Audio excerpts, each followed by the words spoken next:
Hi guys, good morning. May 20, 2029 హిందూలోని editorial చూద్దాం. ఈ వీడియోలోకి వెళ్ళబోయే ముందు ఈ వీడియోని మీరు చివరి వరకు చూడండి. నచ్చితే లైక్ చేయండి, షేర్ చేయండి. మీరు ఏదైనా చెప్పాలనుకుంటే కింద కామెంట్ రూపంలో తెలియజేయండి. ఇంకా సబ్స్క్రైబ్ అవ్వని వాళ్ళు ఎవరైనా ఉంటే సబ్స్క్రైబ్ అవ్వండి. ఇక ఫస్ట్ ఆర్టికల్ వచ్చేసి స్టాండ్ స్టిల్. ఇక స్టాండ్ స్టిల్ అంటే ఏంటంటే అలా ఆగిపోవడం అనమాట, నిలిచిపోవడం, నిలుపుదల అనమాట. అంటే ఇప్పుడు ఈ కోవిడ్-19 కారణంగా ఏంటంటే ప్రపంచవ్యాప్తంగా ఈ యొక్క ఆటగాళ్ళందరూ కూడా ఇళ్లలోకే పరిమితం అయ్యారనమాట. అంటే వాళ్ళ ఆటలు అనేది ఎక్కువగా వాళ్ళు డైనమిక్, అంటే ఎప్పుడు వాళ్ళు చలనంలోనే ఉండాలి, ఆడుతూనే ఉండాలి. ఒకసారిగా ఆడుతూ ఆడుతూ కూర్చున్నారు అనుకోండి, వాళ్ళు నెక్స్ట్ మళ్ళీ ఆటలోకి వచ్చేసరికి చాలా ఇబ్బంది పడతారన్నమాట. సో వాళ్ళు ఎప్పుడు ఫిట్గా ఉండాలి అంటే వాళ్ళు ఏం చేయాలంటే పుస్తమానం ఈ యొక్క ట్రైనింగ్ అనేది ఉండాలి వాళ్ళకి. సో ఎక్కువసేపు మైదానంలో నిలబడాలి అంటే వాడు ఎక్కువసేపు ఈ యొక్క జిమ్ సెంటర్లో కానీ ఎక్సర్సైజ్లో కానీ ఎక్కువగా వాడు పార్టిసిపేషన్ ఉన్నప్పుడు మాత్రమే మైదానంలో ఎక్కువసేపు నిలబడి ఆడగలరన్నమాట. గంటలు గంటలు ఆడాల్సిన సమయాన్ని వాళ్ళు కేటాయించాలంటే ముందు వాళ్ళకి వామప్ అనేది ఉండాలి ఇంట్లో. సో దానికి సంబంధించిన ఆర్టికల్ అనమాట. సో ఇప్పుడు ఈ కోవిడ్-19 కారణంగా అందరూ కూడా ఇంటికి పరిమితం అయ్యారు. దానివల్ల రాబోయే కాలంలో సమస్యలు ఎలా ఉండబోతున్నాయి, దానికి ఎలాంటి చర్యలు తీసుకుంటే బాగుంటుందని చెప్పే ఆర్టికల్ అండి. ఒకసారి చూద్దాం. The opening of stadium for training should help athletes be ready when sports return. అంటే ఇప్పుడు ఈ స్టేడియంలు కానీ ఈ యొక్క స్టేడియాలు అనేవి ఓపెన్ చేయడం అంటే తిరిగి ఆ యొక్క మైదానాలు, ఆట మైదానాలు అనేవి తిరిగి ఓపెన్ చేయడం అనేది ఎలా ఉంటుందంటే రాబోయే కాలంలో ఈ ఆటలకు సంబంధించి ఈ స్పోర్ట్స్ పర్సన్స్ ఎవరైతే ఉన్నారో ఆటగాళ్ళని సంసిద్ధం చేయడం అనమాట రాబోయే ఆటలకి. అంటే ఈ యొక్క కోవిడ్-19 తర్వాత మళ్ళీ తిరిగి నార్మల్గా ఆటలు జరుగుతాయి కదా, వాళ్ళని సన్నిసిద్ధం చేయడానికి ఉపయోగించే విధంగా ఉపయోగపడుతుంది అని చెప్తున్నారనమాట. ఒకసారి ఈ ఆర్టికల్లోకి వెళ్ళబోయే ముందు దీంట్లో ఉన్న డిఫికల్టీ వర్డ్స్ మనం ఒకసారి చూద్దామండి. ఈ డిఫికల్టీ వర్డ్స్ నుండి నేను కింద డిస్క్రిప్షన్లో పీడిఎఫ్ లింక్ అనేది ప్రొవైడ్ చేస్తున్నాను. ఎవరైనా మీరు ఈ వీడియోను చూడబోయే ముందు కానీ లేదా ఈ ఆర్టికల్ని పేపర్లో చదవబోయే ముందు ఒకసారి ఈ డిఫికల్టీ వర్డ్స్ని చూసారనుకోండి, మీకు ఈజీగా ఉంటుంది. దాంతోపాటు మీకు ఈ యొక్క హిందూ ఈ పేపర్ను కూడా నేను కింద డిస్క్రిప్షన్లో లింక్ ప్రొవైడ్ చేస్తున్నాను. ఎవరికైతే పేపర్ అవైలబిలిటీ లేదో వాళ్ళు ఒకసారి ఈ యొక్క హిందూ పేపర్ని డౌన్లోడ్ చేసుకొని చదవడానికి ట్రై చేయండి. ఇక డిఫికల్టీ వర్డ్స్లోకి వెళ్తే స్టాండ్ స్టిల్, హాల్ట్, స్టాప్ నిలుపుదల, అబ్సెస్ ప్రో ఆక్యుపై నిమగ్నమవ్వు, గ్రిమ్ స్ట్రిక్ట్, డోర్ గంభీరము, ఐరానికల్లీ సర్కాస్టిక్ వ్యంగ్యము, లీప్ జంపు, వోల్ట్ పెరిగిన, వనరబుల్ ఎండేంజర్, ఎట్ రిస్క్ హాని, స్ప్రిట్ రన్ రేసు పరుగు, turf grass overlay grass on పచ్చికతో కూడిన మట్టిపిల్ల, లాంగింగ్ ఎర్నింగ్ పిన్నింగ్ వాంఛ ఆశ, కోప్ మేనేజ్ సర్వైవ్ సమర్థంగా ఎదుర్కొను, నెగోషియబుల్ పేజబుల్ నేవిగబుల్ చర్చించదగిన రాజీ చేసుకోదగిన, దిక్తక్ కఠినమైన షరతులు, ఎదేర్ స్ట్రిక్ట్ బౌండ్ కట్టుబడి ఉండు, ఉబిక్విటీస్ ఎవరి ప్రజెంట్ ఓమ్ని ప్రజెంట్ సర్వవ్యాప్తి. ఇవి దీంట్లో ఉన్న డిఫికల్టీ వర్డ్స్ అండి. ఇక మనం ఆర్టికల్లోకి వెళ్తే athletes are obsessed with a movement. అంటే ఇప్పుడు ఈ యొక్క ఆటగాళ్ళందరూ కూడా పూర్తిగా ఈ యొక్క కోవిడ్-19 మూమెంట్లో మునిగిపోయి ఉన్నారన్నమాట. Being static is not part of the DNA and while the novel corona virus pandemic forced people indoors and lockdowns became the grim reality. అంటే ఇప్పుడు వీళ్ళకి స్టాటిక్ అంటే ఒకే చోట నిలిచిపోయి ఉండడం, స్టాటిక్ అంటే కదలకుండా ఉంటాం అనమాట, ఒకే చోట నిలిచిపోయి ఉండటం అనేది ఈ యొక్క ఆటగాళ్ళ డిఎన్ఏలో అసలు లేదనమాట. ఈ కోవిడ్ కరోనా కారణంగా ఈ యొక్క అందరూ కూడా ఏంటంటే అంటే వాళ్ళ ఇళ్లలోకి కట్టుబడి ఉండటం అనేది మనకు గ్రిమ్ రియాలిటీ అనమాట. అంటే చూడటానికి గంభీరంగా కనపడే reality. Sports person struggled with the new normal. అంటే ఇప్పుడు ఈ కొత్తదైనటువంటి ఈ యొక్క విధానంతో ఈ యొక్క ఆటగాళ్ళందరూ కూడా చాలా ఇబ్బంది పడుతున్నారు. ఐరానికల్లీ అంటే వ్యంగ్యంగా చెప్పాలంటే before the virus leaped into the vulnerable lungs sporting schedule cut across continents and the whispered plea in locker rooms was about the need to rest sore muscles. అంటే ఇప్పుడు వీళ్ళేంటి ఈ యొక్క వ్యంగ్యంగా మనం చెప్పాలి అంటే ఎప్పుడైతే ఈ యొక్క ప్రమాదకరమైనటువంటి ఈ యొక్క వ్యాధి ఈ యొక్క లంగ్స్లోకి చేరుతుందని తెలియటంతోనే ఇక స్పోర్ట్స్ పర్సన్స్ అందరికీ కూడా ఈ ఆటగాళ్ళందరినీ కూడా ఈ యొక్క పూర్తిగా ఆపేశారనమాట, వాళ్ళని ఆడనీయకుండా ఆపేశారు. సో యొక్క లాకర్ రూమ్స్ ఏవైతే ఆట మైదానాల నుండి లాకర్ రూమ్స్ అన్ని క్లోజ్ చేయబడిపోయినాయి, వాళ్ళ యొక్క గొంతులన్నీ కూడా మోగపోయినాయి అనమాట. త్రోట్ అంటే ఏంటంటే సోర్ మజిల్స్, ఆ గొంతు కండరాన్ని మోగబడినాయి అనమాట. ఎందుకని మనం ఆటలాడేటప్పుడు ఎక్కువగా అరుపులతోనే ఈ యొక్క ఆటలు జరుగుతూ ఉంటాయి అనమాట.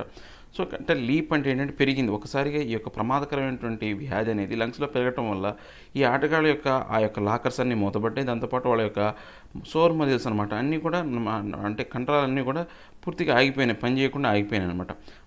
But once the pass button was pressed activities such as sprinting on the tough with the accompaniments of adequate sunshine and spectators became a lagging. అంటే ఇప్పుడు ఒక్కసారి కనుక ఈ యొక్క పాస్ బటన్ అనేది ఇప్పుడు దాకా ఆగిపోయారు కదా, ఈ ఆటలు ఆడనీయకుండా వాళ్ళు పాస్ చేశారు.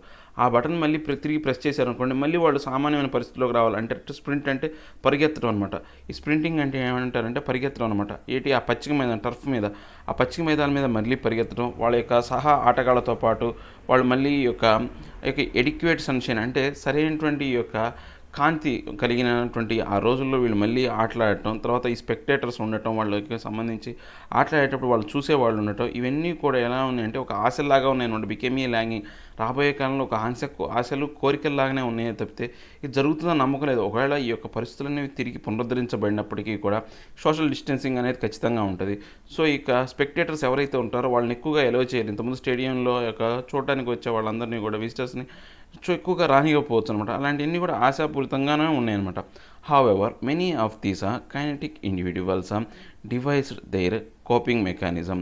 అంటే ఇప్పుడు ఈ యొక్క చాలా వరకు ఈ యొక్క ఆటగాళ్ళందరూ కూడా అంటే ఇప్పుడు ఎప్పుడూ కూడా ఇలా ఒక స్థిరత్వం లేకుండా తిరిగి ఈ ఆటగాళ్ళందరూ కూడా ఇలాంటి పరిస్థితులని సమర్థవంతంగా ఎదుర్కొంటున్నారన్నమాట. ఎలా ఎదుర్కొంటున్నారో చూద్దాం. New Zealand cricketer captain Kane Williamson gave catching practice to his dog.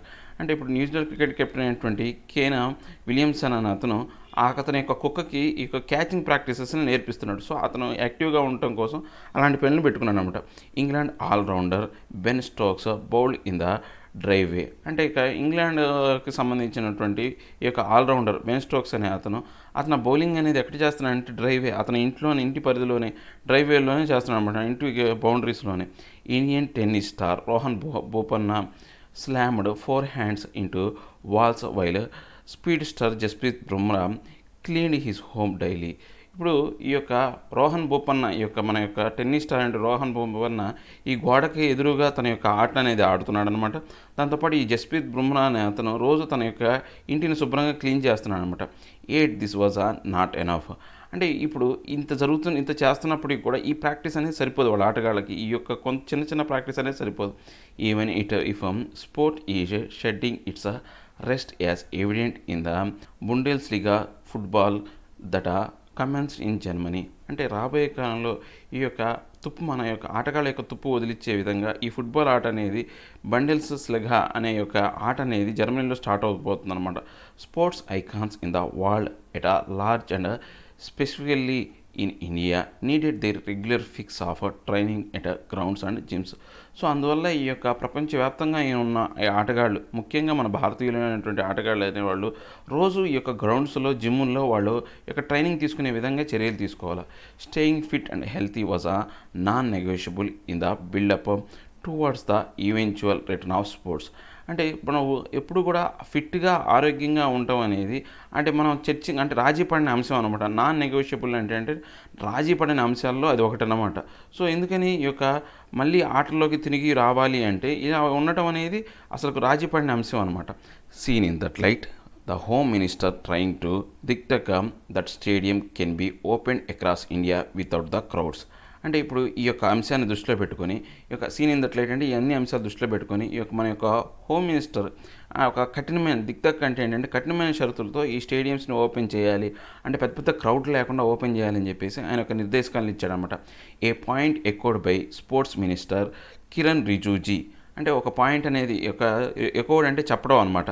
Sports minister చెప్పిన ఈ యొక్క అంశాన్ని గురించి is welcome news for athletes for all shades be it Olympians or cue sports players. So ఇదందరూ కూడా ఈ యొక్క అందరు ఆటగాళ్ళు ఒకే ఆహ్వానించదగ్గ విషయం అనమాట. ఈ కిరణ్ రిజిజు ఏదైతే చెప్పిన అంశం అనేది అందరు ఆటగాళ్ళు ఓన్లీ ఈ యొక్క ఒలింపిక్ గేమ్సే కాకుండా మిగతా ఆటగాళ్ళు ఎవరైతే ఉన్నారో క్రికెటర్స్ కావచ్చు, మిగతా ప్లేయర్స్ ఎవరైతే ఉన్నారో వీళ్ళందరూ కూడా దీన్ని ఆహ్వానించదగ్గ విషయం అనమాట.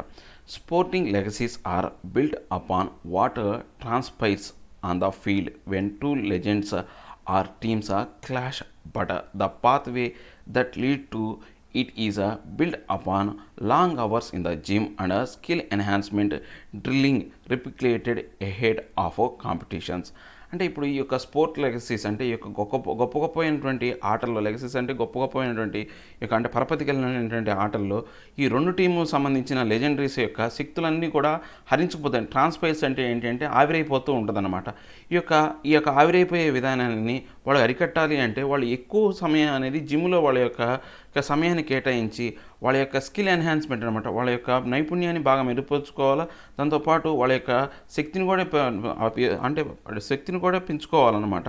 సో దానికి సంబంధించి వాళ్ళు రిప్లికేట్స్ అనమాట, అంటే ఒక కాపీలాగా తయారయ్యే విధంగా, అంటే ఎంత ఆడుతున్నా కానీ ఆ కాంపిటీషన్లో నిలబడే విధంగా రిప్లికేటర్గా ఉండే విధంగా, అంటే సేమ్ అలానే ఆడే విధంగా కాపీగా, అంటే ఫస్ట్ మనం ఆట స్టార్ట్ అయినప్పుడు ఎంత ఎనర్జీతో ఉన్నారో చివరి వరకు ఎంత ఎనర్జీతో ఉండాలంటే ఎక్కువగా వాళ్ళ సమయాన్ని అనేది ఈ యొక్క ఫిట్నెస్ సెంటర్స్లో జిమ్లో కానీ ఎక్కువగా ఉండే విధంగా చూడాలన్నమాట.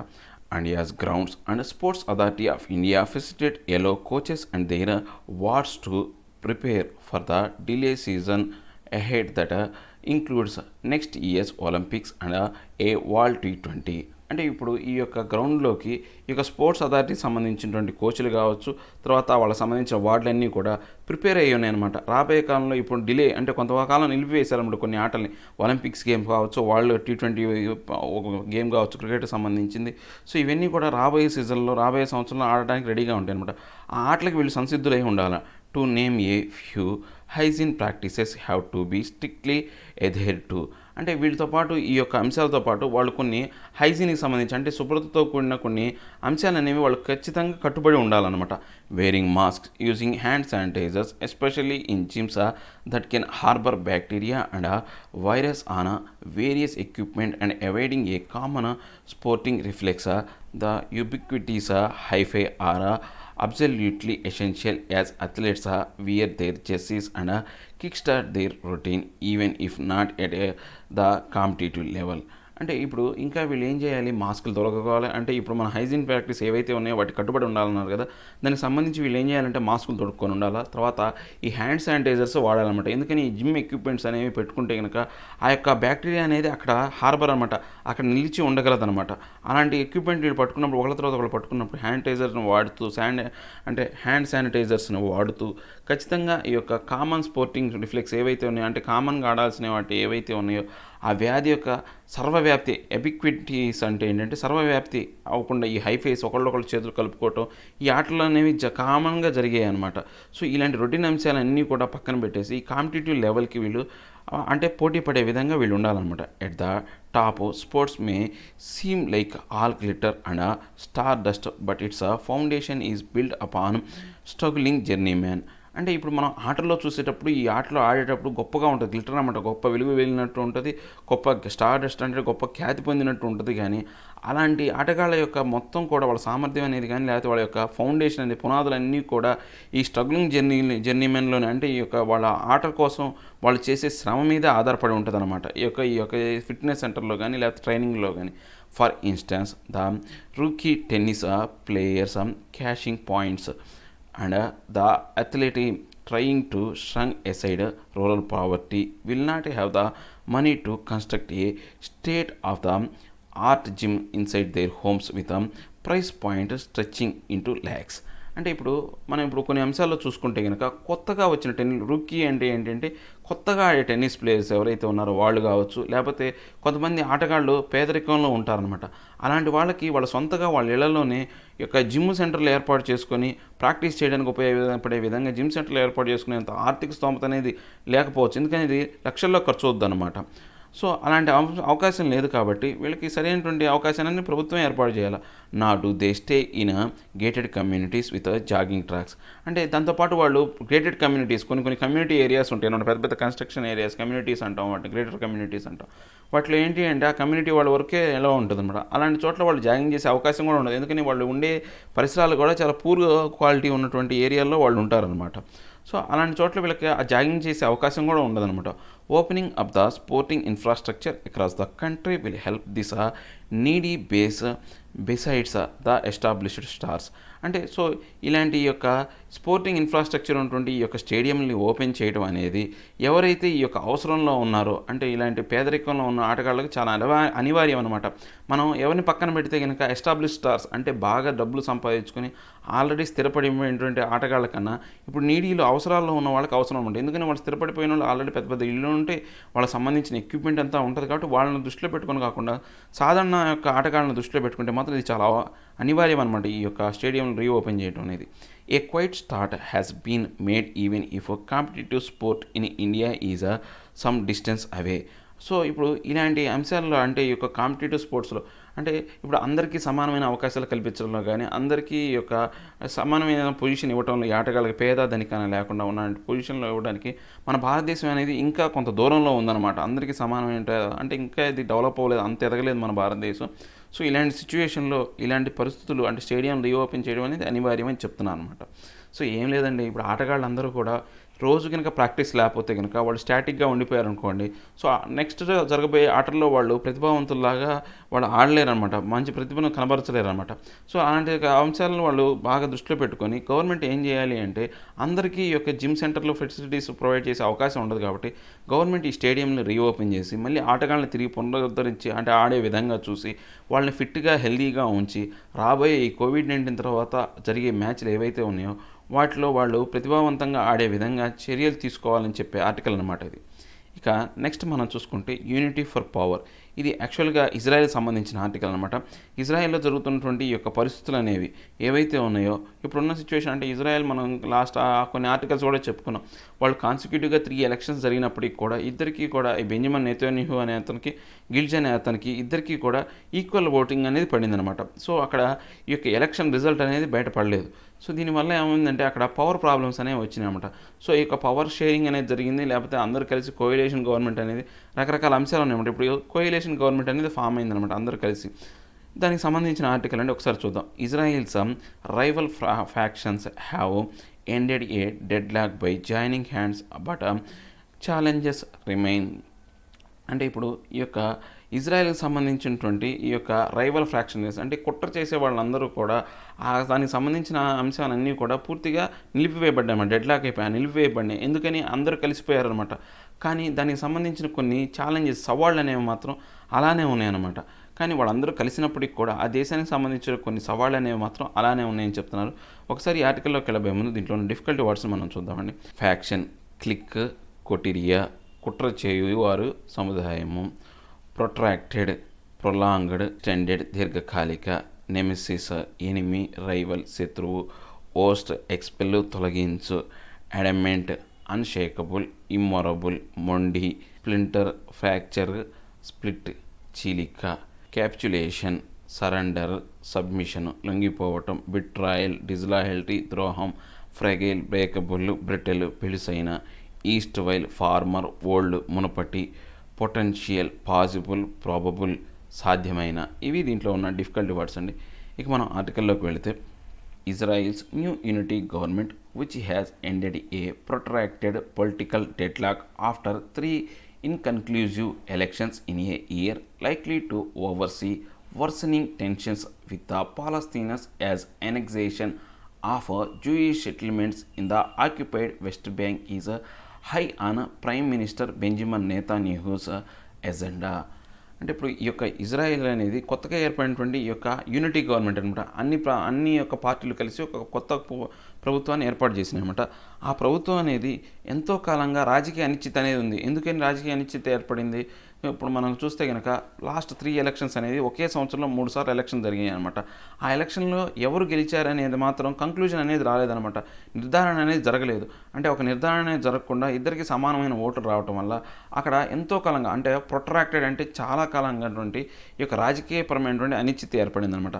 దాంతోపాటు ఈ యొక్క పాలస్తీనా భూభాగం అంటే ఈ జూయిష్ పీపుల్ సెటిల్మెంట్ ఉన్నటువంటి ఈ యొక్క పాలస్తీనా భూభాగం అయినటువంటి ఈ వెస్ట్ బ్యాంక్ని తమ దేశంలో కలుపుకోవాలని చెప్పేసి ఈ యొక్క ప్రైమ్ మినిస్టర్ నేతన్యాహు యొక్క హైయెస్ట్ ప్రయారిటీ ఎజెండాలో భాగంగా ఉన్న ఈ యొక్క అంశం అనేది ఇంకా అక్కడ పరిస్థితుల్ని దారుణంగా వరుసనమాట ఇంకా పరిస్థితుల్ని దిగజార్చే విధంగా చేసిందనమాట.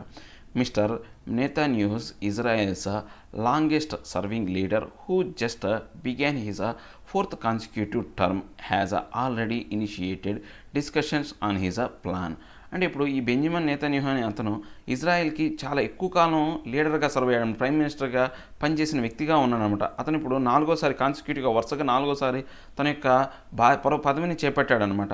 ఆల్రెడీ ఆయన యొక్క ఈ యొక్క ప్లాన్కు సంబంధించి వాళ్ళ డిస్కషన్ అనేది జరుగుతుందనమాట.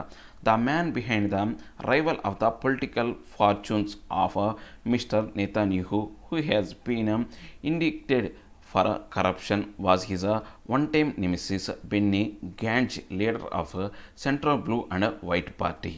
అంటే ఇప్పుడు ఈయనకి అంటే ఈ యొక్క బెంజమిన్ నెతన్యాహుకి వ్యతిరేకంగా ఆయన యొక్క రాజకీయాన్ని దెబ్బతీసే విధంగా ఉన్నటువంటి అంటే నెతన్యాహుని ఒక కరప్టెడ్ అనమాట, అవినీతిపూరితమైనటువంటి ఒక నేతగా చూపించినటువంటి అతని యొక్క వన్ టైం అంటే ఒకేసారి తన యొక్క ఎనిమిగా మారినటువంటి బెన్నీ గ్యాడ్జ్ అనే అతను అంటే ఈ యొక్క సెంట్రిస్ట్ బ్లూ అండ్ వైట్ పార్టీకి సంబంధించిన వ్యక్తి ఈ యొక్క బెంజమిన్ నెతన్యాహుకి వ్యతిరేకంగా ఉన్నాడనమాట. The former army chief of staff entered politics with the sole mission to oust the liquid party head from office and proposed legislation to set term limits for the premier.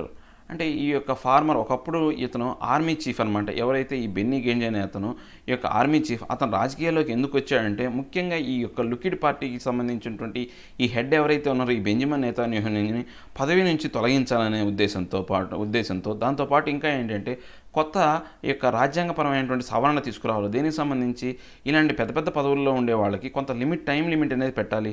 ఈయన కంటిన్యూస్గా 4 సార్లు పోటీ చేశాడు, అలా కాకుండా 4 సార్లు ఈ యొక్క పదవిని చేపట్టాడు, అలా కాకుండా కొంతవరకు వాళ్ళకి లిమిట్ పెట్టాలనే ఉద్దేశంతో ఆయన ఈ రాజకీయాల్లోకి వచ్చాడనమాట. In his election campaign and during difficult coalition negotiations Mr Gantz was adamant that he would never work under a prime minister who faced criminal charges. ఇప్పుడు ఈ యొక్క బెన్నీ గాడ్జ్ అనే అతను తన యొక్క ఎలక్షన్ క్యాంపెయిన్లో ఏం చెప్పాడంటే అంటే ఈ యొక్క కోయిలేషన్ గవర్నమెంట్ వల్ల జరిగేటువంటి ఈ చర్చల్లో ఏర్పడే కష్టాల గురించి, దాంతోపాటు ఆయన యొక్క మొండి వైఖరి అడమెంట్ అంటే ఏంటంటే మొండి వైఖరిని చూపించాడనమాట. అంటే ఇలాంటి క్రిమినల్ ఛార్జెస్ ఉన్నటువంటి అవినీతిపరుడైనటువంటి ఈ యొక్క మంత్రి కింద అతని మినిస్ట్రీలో పనిచేయను అనే ఉద్దేశాన్ని ఆయన యొక్క ఎలక్షన్ క్యాంపెయిన్లో చెప్పాడనమాట. He was even ready to join a unity government with liquid provided that mister Netanyahu stepped aside. అంటే ఆయన ఈ యొక్క యూనిటీ గవర్నమెంట్లో పనిచేస్తాను, ఈ లిక్విడ్ పార్టీతో యూనిటీ గవర్నమెంట్లో పనిచేస్తాను, కానీ నెతన్యాహుని ఎప్పుడైతే అతన్ని తీసి పక్కన పెట్టినప్పుడు మాత్రమే ఆ పార్టీలో నేను పనిచేస్తానని చెప్పేసి ఆయన చెప్పాడనమాట. Ironically the judicial trial into Mr Netanyahu's indictment for corruption, bribery and breach of trust begins on May 24. అంటే ఇప్పుడు ఈయన మీద ఈ యొక్క బెంజమిన్ నెతన్యాహు మీద ఈ నేరారోపణ అంటే ఇండిక్ట్మెంట్ అంటే నేరారోపణ దేనికి సంబంధించి ఈ యొక్క అవినీతికి సంబంధించి, తర్వాత బ్రైబరీ అంటే ఏదైనా ఒక డబ్బులు తీసుకొని చేసే దాన్ని మనం అంటే ప్రలోభాలకు లొంగి చేయటం కానీ ఇలాంటి నమ్మకాన్ని కోల్పోయే విధంగా ఇలాంటి అంశాలన్నీ సంబంధించి ఆ యొక్క నేరారోపణ అనేది May 24 జరిగింది ఈ సంవత్సరం. The court are also hearing challenges to his choice as a prime minister, as Mr. Netanyahu would influence the nomination of judges and the prosecutors. అంటే ఇప్పుడు ఈ యొక్క కోర్టు ట్రయల్స్ ఇతని మీద ఈ యొక్క సవాళ్ళకు సంబంధించిన ట్రయల్స్ సంబంధించి ప్రైమ్ మినిస్టర్ మీద చేయటం కూడా కొంత ఇబ్బంది అనమాట. ఎందుకని మిస్టర్ నెతన్యాహు ఆయన ప్రైమ్ మినిస్టర్ పొజిషన్లో ఉన్నాడు కాబట్టి అక్కడ ఆ జడ్జిల యొక్క నామినేషన్ ఆయన ఇన్ఫ్లుయెన్స్ చేయగలడు. తర్వాత ఆ ప్రాసిక్యూటర్లు ఎవరైతే ఉన్నారో ఆ వాదించిన యొక్క న్యాయవాదులను కూడా ఆయన ఇన్ఫ్లుయెన్స్ చేసే పొజిషన్లో ఉన్నాడు కాబట్టి అది కూడా ఒక సవాల్ లాగా ఉందన్నమాట. In terms of events in late March Mr Gantz first petitioned the court against moves to stall the election of the new speaker and within 24 hours nominated himself to the position, a step that lead to the splintering of the blue and white. అంటే ఇప్పుడు ఈ యొక్క first మార్చిలో ఏం జరిగిందంటే ఈ యొక్క ఏదైతే ఈ యొక్క స్పీకర్ ఎలక్షన్స్ ఉన్నాయో అవి ఆపేయాలని చెప్పేసి మిస్టర్ గాడ్జ్ అనే అతను పిటిషన్ పెట్టాడనమాట. కోర్టులో పిటిషన్ ఫైల్ చేశాడనమాట. పిటిషన్ కేసును ఫైల్ చేశాడనమాట. ఎందుకని ఈ యొక్క స్పీకర్కి సంబంధించిన ఎలక్షన్లు ఆపేయాలని చెప్పేసి ఒక 24 గంటల్లోనే ఆయన ఏం చేశాడంటే ఆ పొజిషన్కి ఆయనే నామినేట్ చేశాడనమాట. సో ఇలాంటి విధానం అనేది ఏమైంది అంటే అక్కడ బ్లూ అండ్ వైట్ పార్టీలో చీలికలు వచ్చినాయంట. స్ప్లిట్టరింగ్ అంటే ఏంటంటే చీలికలు ఏర్పడినాయి అనమాట. సో ఆయన ఆ యొక్క ఎలక్షన్ ఫస్ట్ ఆపేయమని చెప్పేసి కోర్టులో కేసు వేశాడు. తర్వాత ఏం చేశాడు, ఒక 24 గంటల్లోపే ఆ యొక్క స్పీకర్ స్పీకర్ పొజిషన్కి ఆయనే నామినేట్ అవ్వడం వల్ల ఆయనకు సంబంధించిన ఆ బ్లూ అండ్ వైట్ పార్టీలోనే కొంత చీలిక అనేది ఏర్పడింది. But the decision that has been described as his capitulation and the betrayal of his central left supporters is his failure to secure a vote on the annexation of the settlements on the West Bank in the coalition government. కానీ ఇప్పుడు ఈయన యొక్క decision అనేది చాలా వరకు ఏమైంది అంటే పూర్తిగా వాళ్ళు వ్యతిరేకించడం వల్ల ఆయన పూర్తిగా లొంగిపోయాడు. దాంతోపాటు ఏంటి అంటే ఆయన బిట్రాయల్ అనమాట, అంటే ఒక ద్రోహం లాగా అనమాట. ఆయన చేసే ఆ సెంట్రల్ లెఫ్ట్ సపోర్టర్స్ ఎవరైతే ఉన్నారో వాళ్ళకు ద్రోహం చేసే విధంగా ఈయన వ్యవహరించాడని చెప్పేసి దానివల్ల ఆయనకి సరైనటువంటి ఈ యొక్క ఓట్ బ్యాంక్ అనేది రాలేదన్నమాట. దాంతోపాటు ఈ వెస్ట్ బ్యాంక్ మీద ఉన్నటువంటి ఈ యొక్క అగ్రిమెంట్ మీద ఈయన ఒక విధానం అనేది వ్యతిరేకంగా ఉండటం వల్ల ఈయన అనుకున్న సీట్లు అనేవి సాధించుకోలేకపోయాడు అనమాట. all other pieces of legislation except those relating to the fallout from the COVID-19 pandemic and the occupied territory require mutual consultation between the governing parties. అంటే ఇప్పుడు ఈ యొక్క చట్టానికి సంబంధించిన అన్ని అంశాలు, ఒక COVID-19 పెండమిక్ సంబంధించిన అంశాలు పక్కన పెడితే కనుక ఈ టెరిటరీని ఆక్యుపై చేయాల్సిన సంబంధించిన అంశాల గురించి ఆ గవర్నింగ్ పార్టీస్ ఎవరైతే ఉన్నారో ఆ పార్టీస్ అన్నిటి యొక్క సర్వ ఆమోదం అనేది మ్యూచువల్ కన్సల్టేషన్ ఒకళ్ళొకరిని సంప్రదింపులు జరిపి చర్యలు తీసుకోవాల్సిన అవసరం ఉందన్నమాట. An advocate of a united Jerusalem and not a vocal supporters of a two-state solution, it is doubtful if Mr. Govt would block Mr. Netanyahu annexation bid. అంటే ఇప్పుడు మనకు ఈ యొక్క యునైటెడ్ జెరూసలేం అనే దాన్ని కనుక వాళ్ళు కలుపుకొని ఏదో వోకల్ సపోర్ట్ ద్వారా ఆ టూ స్టేట్ సొల్యూషన్ అనే విధానం ఏదైతే ఉందో అలాంటి విధానం అనేది ఇప్పుడు ఈ యొక్క గాడ్జ్ అనేది డౌట్ఫుల్గా ఉందన్నమాట. అంటే అతను ఈ యొక్క బెంజమిన్ నెతన్యాహుని బ్లాక్ చేయగలడా, అంటే ఈ ఎనెక్షన్ బిడ్ నుంచి అతన్ని ఆపివేసి అతన్ని లిమిట్ చేయగలడా అనే అంశం మీద అందరికీ ఇప్పుడు సందేహంగా ఉందన్నమాట. And any move to annex West Bank territories which the Palestinians see as part of their future state. అంటే ఇప్పుడు ఈ ఎనెక్సేషన్ వెస్ట్ బ్యాంక్ సంబంధించినటువంటి ఈ యొక్క టెరిటరీస్ని వాళ్ళ దేశంలో కలుపుకోవటం అనేది అంటే అది ఏమవుతుందంటే ఈ పాలస్తీన్స్కి చూడడానికి రాబోయే కాలంలో వాళ్ళకి అసలు భూభాగమే లేని పరిస్థితుల్లోకి వెళ్ళిపోతారన్నమాట. Could worsen and already fragile situation. So ఈ విధానం అనేది ఆల్రెడీ ఏంటి అంటే ఈ యొక్క పెలుసైన విధానం అనేది ఇంకా దారుణంగా పడిపోయే అవకాశం ఉందన్నమాట. అంటే ఈ యొక్క వెస్ట్ బ్యాంక్ కూడా ఆక్రమించుకున్నాడు పాలస్తీనా వాళ్ళ దగ్గర నుంచి తీవ్రమైన వ్యతిరేకత అనేది ఏర్పడుద్ది అనమాట.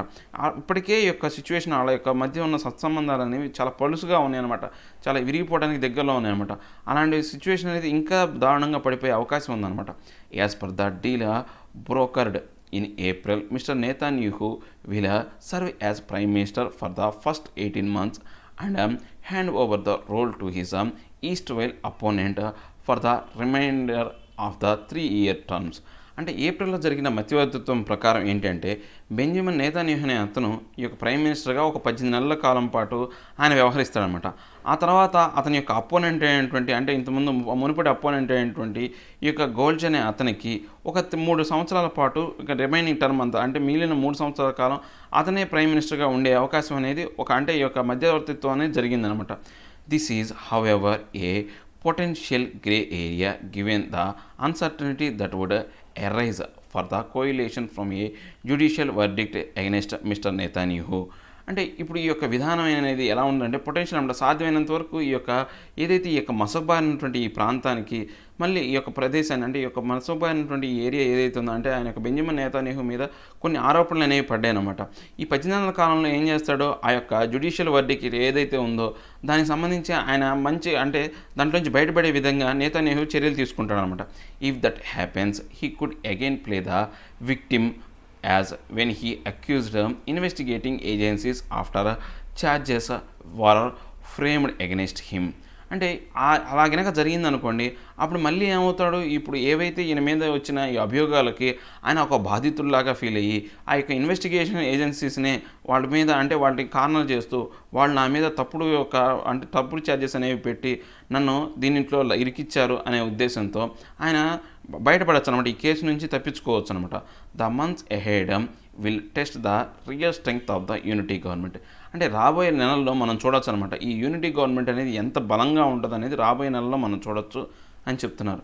అంటే పూర్తిగా ఈ యొక్క ఇజ్రాయెల్ పరిస్థితులు అండి, ఇజ్రాయెల్‌లో ఉన్న పరిస్థితులు ఎలా ఉన్నాయంటే పూర్తిగా 2 గవర్నమెంట్లు ఉన్నాయి అక్కడ.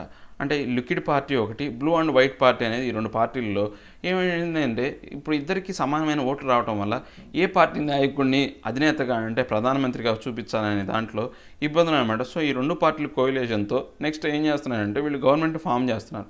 సో వీళ్ళు గవర్నమెంట్ ఫార్మ్ చేసినప్పుడు ఇప్పుడు ఈ సమస్య ఏదైతే రాజకీయపరమైనటువంటి అనిశ్చితి అనేది తగ్గిపోయినప్పటికీ కూడా అక్కడ ఏదైతే ఈ వెస్ట్ బ్యాంక్ని ఆక్రమించుకోవాలనే ఈ పాలస్తీనా యొక్క భూభాగాన్ని అదే ఆక్రమించుకోవాలనే అంశం మీద ఇంకా అనేది సిచ్యువేషన్ అనేది బాగలేదన్నమాట. సో రాబోయే కాలంలో ఆ యొక్క వెస్ట్ బ్యాంక్ ఏరియాని కనుక అంటే ఈ యొక్క ఎవరైతే ఆ పాలస్తీనాకు సంబంధించినటువంటి ఈ జూయిష్ సెటిల్మెంట్స్ ఏవైతే ఉన్నాయో వాళ్ళు ఆక్రమించుకుంటే కనుక అక్కడ ఆల్రెడీ ఇబ్బంది పడుతున్న వాళ్ళు ఎవరైతే ఉన్నారో వాళ్ళ మీద పూర్తిగా వ్యతిరేకత ఏర్పడే అవకాశం ఉందన్నమాట. ఇంకా పరిస్థితులు అనేవి ఇంకా దిగజారిపోవచ్చు అన్నమాట. దానికి సంబంధించిందనమాట. సో ఇప్పుడు ఒకవేళ ఆ యొక్క యూనిటీ గవర్నమెంట్ కనుక బాగా ఫామ్ అయ్యి ఒక 18 నెలల కాలం పాటు ఈ నేతన్యాహుయే ప్రధానమంత్రిగా ఉంటే కనుక ఆయన మీద ఆరోపణలన్నీ ఆయన ఏం చేస్తాడంటే ఆయన యొక్క అధికారాన్ని ఉపయోగించుకొని వాటినన్నింటిని తీసి పక్కన పడేసి అతనికి ఏ సంబంధం లేదు, అతన్ని ఒక బాధితుడు విక్టిమ్గా అంటే ఒక బాధితుడిగా చేశారు, ఈ యొక్క ఏజెన్సీస్ ఏవైతే ఉన్నాయో ఆ ఏజెన్సీస్ అతను తప్పుడు ఇన్వెస్టిగేషన్ చేసి అతని మీద అతన్ని నేరారోపణ చేశారు అతని మీద అని చెప్పే అవకాశం ఉందన్నమాట. సో రాబోయే నెలల్లో వాటి యొక్క స్ట్రెంగ్త్ అనేది మనకు కనపడుతుందని చెప్తున్నాను అనమాట. ఇవండి ఈరోజు నా 2 ఆర్టికల్స్. నా ఎక్స్ప్లెనేషన్ మీకు నచ్చినట్లయితే లైక్ చేయండి, షేర్ చేయండి. మీరు ఏదైనా చెప్పాలి అనుకుంటే కింద కామెంట్ రూపంలో తెలియజేయండి. Thank you very much.